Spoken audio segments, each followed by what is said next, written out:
वक्रतुंड महाकाय सूर्यकोटि समप्रभा निर्विघ्नं कुरु मे देव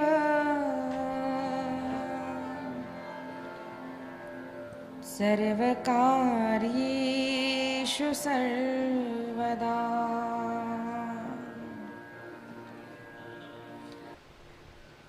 खूब कमाओ, कोई बात गलत बात नहीं है। विविध प्रकार के सुख भोगो, गलत बात नहीं है। लेकिन अपने भोग भोगना, अपना धन कमाना, बस इसको एक बाउंड्री होनी चाहिए। द बाउंड्री लाइन क्या? कि हम धर्म के अंतर्गत ये सुख भोग रहे हैं या धर्म को छोड़कर सुख भोग रहे हैं। क्या यह धर्म, यह भोग, यह अर्थ हमें मोक्ष की प्राप्ति कराएगा अथवा मोक्ष से दूर ले जाएगा?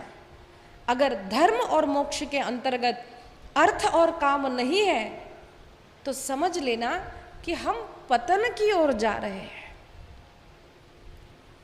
इसीलिए हमारे यहाँ जो पद्धति है कि कोई भी त्योहार आए हम लोग अच्छे वस्त्र खरीदते हैं, अच्छे अलंकार हम खरीदते हैं। घर बनाना, वास्तु बनाना, वाहन खरीदना, इनका पूजन सब शास्त्रों में गलत नहीं कहा है इसको। केवल बात यह है कि वो धर्म के अंतर्गत आया हुआ है या अधर्म से आया हुआ है, बस ये देखना है।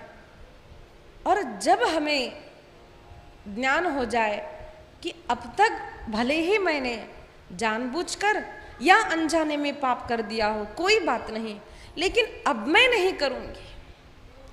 अब मैं कुछ भी हो जाए झूठ नहीं बोलूंगी, अब कुछ भी हो जाए मैं अपमान नहीं करूंगी, मैं गलत मार्ग से धन नहीं कमाऊंगा। एक बार निश्चय कर लो बस, और भगवान की शरण ग्रहण करो। फिर आपने कितना ही पाप किया हो वो सारा पाप चला जाता है। केवल एक बार भगवान की शरण ग्रहण करो। हे नाथ, मैं आपके शरण हूं, जाने अनजाने मुझसे जो भी दोष हो गया वो अब मैं नहीं करूंगा, आप मुझे मेरा स्वीकार करें। बस एक बार कहिए, लेकिन उसके पश्चात फिर वो पाप हमसे हो नहीं, इसका भी हमें ध्यान रखना है। फिर दूसरा एक प्रकार बताया प्रायश्चित्त का। ब्राह्मण अनेक प्रकार के प्रायश्चित्त बताते हैं। गलती से यह हो गया, गलती से वह हो गया, पंडित जी हमें प्रायश्चित्त बताओ। एक विधि का विधान है प्रायश्चित्त करना। तो ये सब तो अनेक जीव भी करते हैं। यहाँ पर परीक्षित जी महाराज का प्रश्न है, महाराज कभी कभार जब व्यक्ति कथा सुनता है, किसी संत का दर्शन करता है, कुछ अच्छा पढ़ता है, उसे लगता तो है कि हाँ मैं ऐसा करता हूँ, नहीं करना चाहिए। पाप का उसको भाव तो होता है कि मैंने गलती की, लेकिन वो पाप करने की बुद्धि छूटती नहीं है। भगवान पाप छूटे ये और बात है, पाप की बुद्धि कैसे छूटेगी?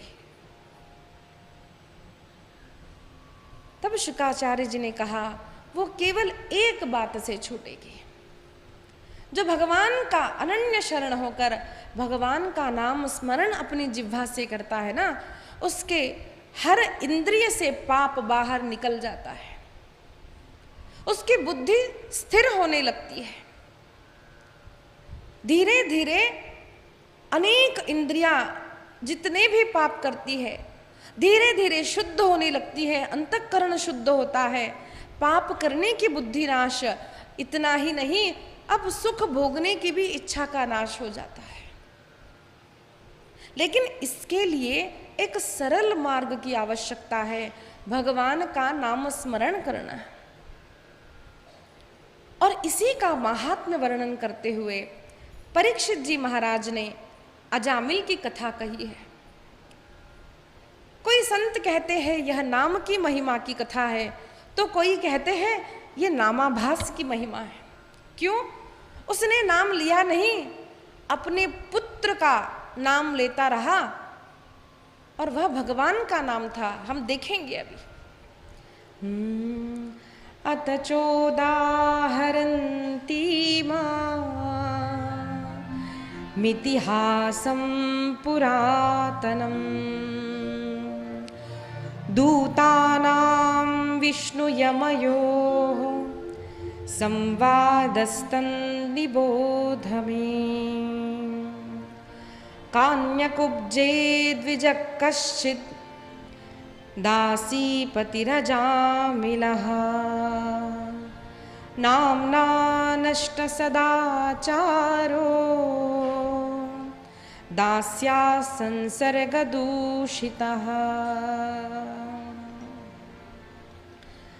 शुकाचार्य वर्णन करते हैं राजन कि कान्यकुब्ज प्रांत में एक अजामिल नामक ब्राह्मण रहता था। वह ब्राह्मण सदाचारी था। वह ब्राह्मण अखंड भगवान का स्मरण करता, स्नान संध्या करता, अपने माता पिता की सेवा करता। उसका विवाह भी हुआ था। लेकिन एक दिन वह कुछ फल लाने, दर्भ लाने वन गया, तो वहां पर उसने एक वेश्या को एक परपुरुष के साथ रत देखा। जब उन दोनों की क्रीड़ा देखी तो वह नवयुवक बालक उसमें आकृष्ट हो गया। उसे दिन रात अब वही वेश्या दिखने लगी और उसका परिणाम ये हो गया कि उसने अपनी नवविवाहिता पत्नी को घर से निकाल दिया। माता पिता ने विरोध किया तो माता पिता को उस युवक ने घर से निकाल दिया और बस उस स्त्री को घर लाकर रखा और उसकी प्रसन्नता में, उसकी सेवा में वह रहने लगा। वो बचपन से पापी नहीं था, वो बचपन से सदाचारी था। अनेक लोगों को लगता है ठीक है भाई, जैसा है वैसा जिएंगे, जीवन तो एक ही बार मिलता है, लेंगे अंतिम समय में राम राम राम, बस हो जाएगा। याद रखना, जिसका हमें अभ्यास नहीं है वो अंतिम क्षण में हो सकता नहीं है। जिसका हम अभ्यास करते हैं ना, वही अंतिम क्षण में याद आता है। अजामिल सदाचारी था, लेकिन क्या हुआ, एक वेश्या को देखा और वह इतना पागल हो गया कि सारा सदाचार उससे छूट गया, छोड़ दिया। पाप करने लगा, मद्यपान पीने लगा, मांस भक्षण करने लगा, चोरी करने लगा और उस वेश्या से अजामिल को 9 पुत्र प्राप्त हुए। पाप करता और 10वीं बार वह वेश्या गर्भिणी थी। एक बार ऐसा हुआ, उस ग्राम में अनेक संत आए। अब संत एक जगह रहते नहीं हैं, कभी ये धाम वो धाम, तीर्थ यात्रा, नाम स्मरण, नाम संकीर्तन, नाम प्रचार, बस यही संतों का काम होता है। संत एक जगह रहा तो क्या हो जाता है, एक जगह रहेगा, एक पेड़ के नीचे रह गया तो धीरे धीरे लोग आएंगे, महाराज जी हमारी इच्छा पूर्ण कीजिए, वैसा कीजिए। कोई बकेट लाकर देगा, कोई वस्त्र लाकर देगा, कोई कहेगा महाराज जी हम आपके लिए घर बांधेंगे। फिर धीरे धीरे घर बंधेगा, फिर लोग आएंगे, लोग कहेंगे महाराज जी अब लोग आने लगे हैं तो फिर वो उसको थोड़ा बड़ा आश्रम बनाया जाएगा। फिर विविध प्रकार के भोग वहां पर आ जाएंगे।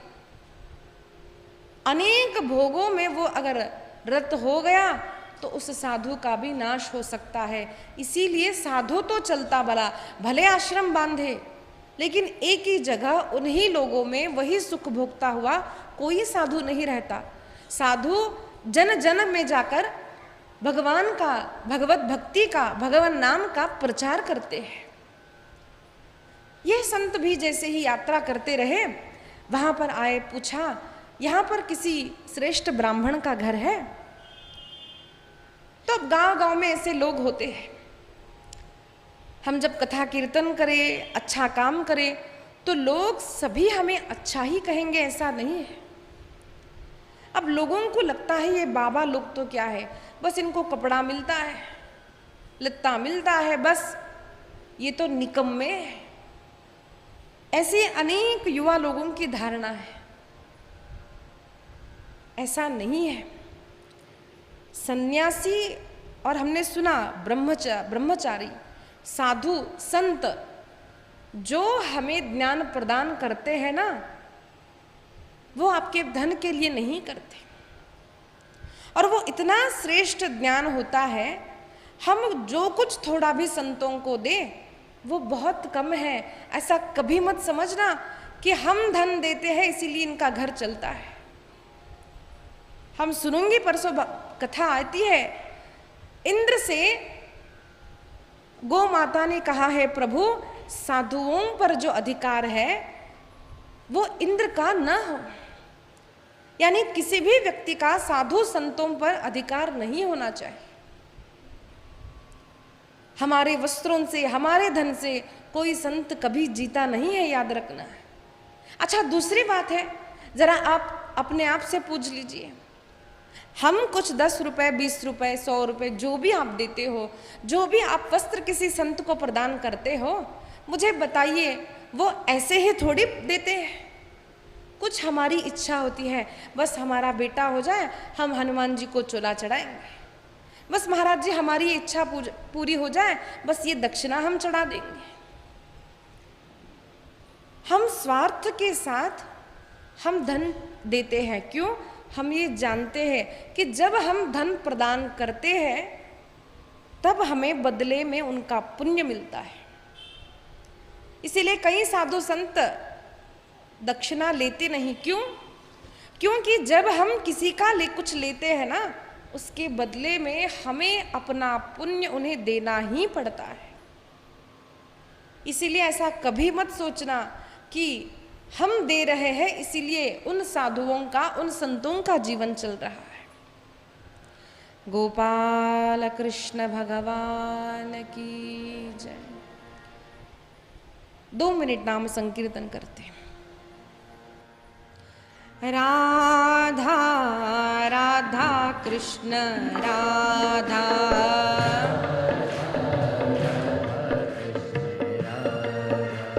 राधा राधा कृष्ण राधा,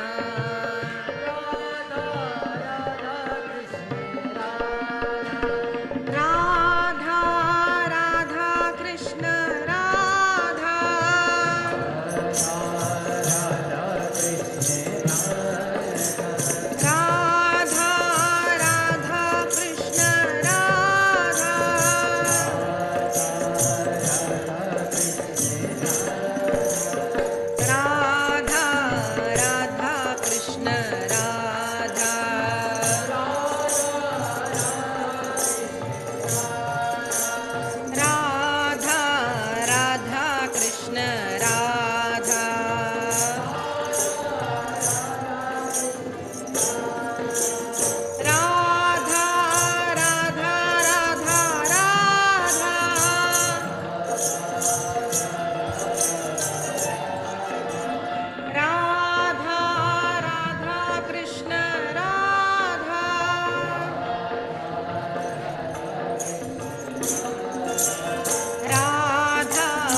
शुकाचार्य महाराज वर्णन करते हैं राजन, जब वे संत आए तो उस ग्राम के कुछ लोगों ने जानबूझकर बताया कि हाँ महाराज, है ना, अजामिल नामक एक ब्राह्मण का घर है। कई सारे लोगों को साधु संतों को अपशब्द बोलना, अपमान करना अच्छा लगता है, उनकी फजीती हो जाए अच्छा लगता है। जाइए जाइए तब समझ में आएगा, मन में बोले और अजामिल का रास्ता बता दिया। आज अजामिल घर पर नहीं था, संत घर पर आए, देखते हैं कि जो माता घर में है वो गर्भवती है। प्रणाम किया, बताया हम ऐसी ऐसी यात्रा पर है, हम भोजन करना चाहते हैं। संतों का मन निर्मल होता है, उसे संतों का दर्शन करते ही उस वेश्या को लगा, अरे जीवन में कभी भी ऐसे संतों का मैंने दर्शन नहीं किया है। आज पता नहीं कैसे आज मेरे घर आए और मुझे भोजन मांग रहे हैं। संतों के शब्दों से ही नहीं, कई बार संतों के दर्शन से भी मन परिवर्तित हो जाता है। दर्शन मात्र से उसके मन में शुद्ध भाव आया, उसने सारी रसोई बनाई, संतों को भोजन कराया। भोजन होते ही वहां पर अजामिल आया। अजामिल को उन्हें देखकर क्रोध आ गया, अरे आप और यहां। उसने बुरा वर्तन किया। तब संतों को समझ आया ये इसका आचार ठीक नहीं है, अरे ये तो पापी है। लेकिन संतों के मन में आया, जो भी हो, हमने इसके घर का अन्न खाया है। संत जिस घर का कुछ लेते हैं, जिस व्यक्ति की कोई सेवा लेते हैं, उन्हें खूब आशीर्वाद देते हैं। उन्होंने कहा, अरे अजामिल, आज तुमने हमें भोजन कराया तो भोजन के पश्चात दक्षिणा भी देनी चाहिए। हमारे यहाँ पर अन्न विक्रय की पद्धति नहीं थी, अब आ गया है। अब तो पानी भी लोग बेचने लगे हैं, पानी बिक रहा है, अन्न बिक रहा है। ये तो घोर कलयुग के चिन्ह हैं। पहले तो ऐसे होता था, लोग मुसाफिरों की तरह या इस गांव से उस गांव जाते हैं, ठीक से जाने आने की व्यवस्था नहीं थी। किसी के पास होती तो होती बैलगाड़ी, घोड़ा गाड़ी होती, घोड़े होते। तो लंबा जब प्रवास करते तो किसी के भी घर कोई अतिथि आए तो माता उनको अतिथि को भोजन कराए बिना कभी उन्हें जाने नहीं देती थी। इसीलिए हमारे यहाँ अतिथि देवो भव ऐसा एक सिद्धांत है। वो आने वाला अतिथि हमसे प्रेम करने वाला हो, ईर्ष्या जैसा भी हो, जब हमारे घर कोई आता है तो वो हमारा अतिथि है। अतिथि का कभी अपमान नहीं करना चाहिए। और एक पद्धति है कि जब हम किसी को भोजन कराते हैं तो उन्होंने हमारी सेवा ली, इसके लिए हम उनको दक्षिणा देते हैं। खाने वाला खिलाने वाले को पैसे नहीं देता था, जिसने खाया उसी को फिर सेवा प्रदान करने के कारण दक्षिणा दी जाती थी। हमारे यहाँ पद्धति है धन की दक्षिणा, वस्त्र की दक्षिणा देना। ये हमारे धन की वृद्धि का एक कारण हमारे शास्त्रों ने बताया है। तो जब इन संतों ने पूछा तो अजामिल ने कहा, दक्षिणा? अरे मैंने आपको मारा नहीं, आपका धन लूटा नहीं, यही आपकी दक्षिणा है महाराज। फिर संतों ने कहा, अच्छा देखो, हम धन नहीं मांगेंगे, हम वस्त्र नहीं मांगेंगे, तब तो दोगे ना। अजामिल का मन थोड़ा विचित्र हो गया। उसने सोचा, अरे मैं इतना अपमान कर रहा हूं, फिर भी ये कितने प्रेम से बात कर रहे हैं। उसने कहा हाँ हाँ सोचूंगा, बोलिए क्या देना है। संतों ने कहा देखो तुम्हारी पत्नी गर्भिणी है, कुछ ही दिनों में उसे संतति होगी। बेटा जब तुम्हें पुत्र की प्राप्ति हो ना तो उसका नाम नारायण रखना। बस इतनी सी बात। ठीक है मैं रखूंगा। उसके मन में आया मैंने इतना अपमान किया और उन्होंने केवल इतनी छोटी बात मांगी। ठीक है कोई बात नहीं। और संत चले गए। उस स्त्री के नवमास परिपूर्ण होने पर उसे एक सुंदर पुत्र की प्राप्ति हुई, उसका नाम नारायण रखा गया।